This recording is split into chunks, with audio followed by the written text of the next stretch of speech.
दोस्तों, आज नवदुर्गा का पहला दिन है और कैसे मैंने माँ का आह्वान किया है वो मैं एक एक चीज़ आपको बताती हूँ।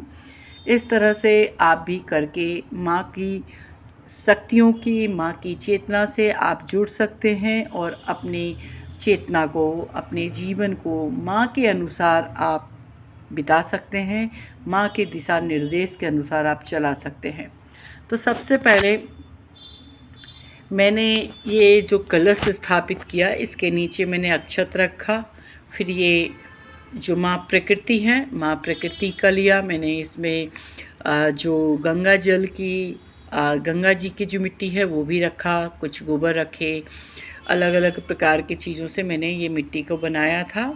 उसके बाद कलश पे मैंने स्वास्तिक बनाया। 9 बार मैंने कलश को जो है ये आटी तरह। इस कलश के अंदर में मैंने नवग्रह से रिलेटेड सारे सामान डाले, ताकि वो जो जल है वो मेरे कुंडली के 9 ग्रह जो है वो बैलेंस हो और उसके साथ में वो हो। ये नारियल का मैंने जो दिशा रखा है वो भगवान की ओर मेरी बातें जो भी मैं मैनिफेस्ट करूँगी वो भगवान को पहुँचे, इसलिए मैंने जो इसका कोण है वो माँ की ओर रखा है और इसका बैक साइड जो है जहाँ से इसकी उत्पत्ति हुई वो मैंने मेरी उस साइड रखा है। ये मैंने मेरा कल्प वृक्ष रखा है, क्योंकि मैनिफेस्टेशन के लिए आप अपने कल्प वृक्ष के नीचे बैठकर मेडिटेट करेंगे तो आप अपनी सारी जो इच्छाएं हैं वो आपकी पूरी होगी। ये एक छोटा सा कलश है। इस कलश में मैंने ड्राई फ्रूट्स, इलायची और वो सब रखे हैं, जो पूजा के बाद मैं अपनी तिजोरी और अपने कार्य क्षेत्र की जगह पे रखूँगी। उसके बाद ये मेरे गणेश जी हैं और ये मेरी माँ है, जो मैंने अपनी कुल देवी को मैंने स्थापित किया है। क्योंकि जब मनुष्य जन्म लेता है तो उसके जो सोल कॉन्ट्रैक्ट होता है, उस सोल कॉन्ट्रैक्ट के अनुसार उनकी कुल की जो देवी होती हैं वो परमिशन देती हैं, तभी आप किसी कुल में जाकर जन्म लेते हैं। इसलिए मैंने इस बार जो मुझे मेरी कुल देवी ने, पहली बार मैं ये ऐसा कर रही हूँ, तो मेरी कुल देवी ने मुझे ऐसा पूजा करने के लिए बोला है, तो मैं अपनी कुल देवी को स्थापित की हूँ। और ये मेरी कुल देवी जो है धन लक्ष्मी के रूप में है, तो 2 गजराज हैं। ये मेरी कुल देवी की शक्ति है जो शेर दहाड़ने वाली हैं।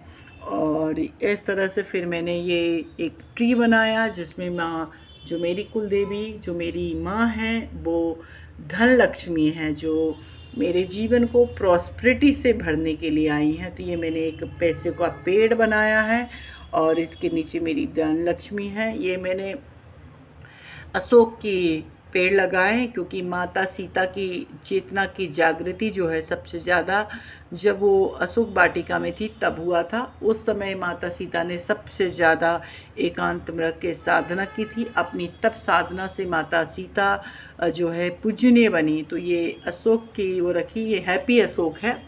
और हैप्पी अशोक जो आपके जीवन में प्रॉस्पेरिटी लाता है, आपकी रक्षा करता है, जैसे माता सीता की रक्षा अशोक भट्ट ने किया था, उसी भाव से मैंने ये रखा है। और ये मेरी जो आत्मा की जागृति के लिए दीपक प्रज्वलित किया है, ये मेरी आत्मा की तेज को जागृत करेंगे। और ये जो मेरा सातों चक्र की माला है जिससे मैं जाप करती हूँ।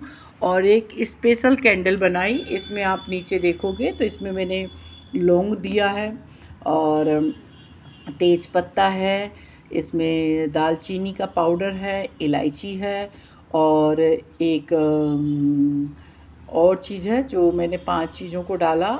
उसके बाद यहाँ पर मैंने मनी का ऑयल डाला और पानी डाला, फिर इसके ऊपर कैंडल पिघला के डाला। ये मैंने स्पेशल कैंडल बनाया जो हमारे घर की पॉजिटिव एनर्जी को इन्हेंस करेगा, नेगेटिव एनर्जी को ये दूर लेकर जाएगा। इस तरह से देखिए कितना प्यारा, और मेरी कुल देवी कितनी प्यारी लग रही हैं। साक्षात माँ मेरे घर आई हैं। तो आप सभी लोगों को ब्लेसिंग्स मिले और बहुत बहुत खुशियाँ मिले, ऐसी मैं इस नवदुर्गा पे कामना करती हूँ।